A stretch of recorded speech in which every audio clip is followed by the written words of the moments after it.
the person who's invoking methods on the person class, or on person objects rather, doesn't know where the name is gotten from, doesn't know the direct data that is being accessed when we invoke getName.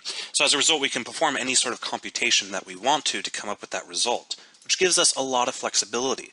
The same is true for setName.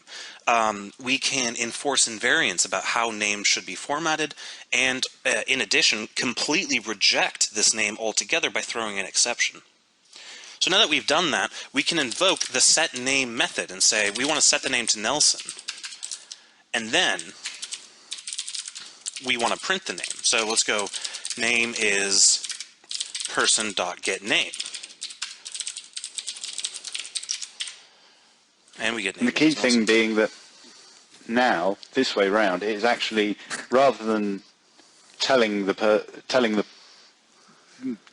directly affecting the name, you're telling the person to set their own name, as opposed to setting it for them. Yeah. You're saying, hey, your name is now this.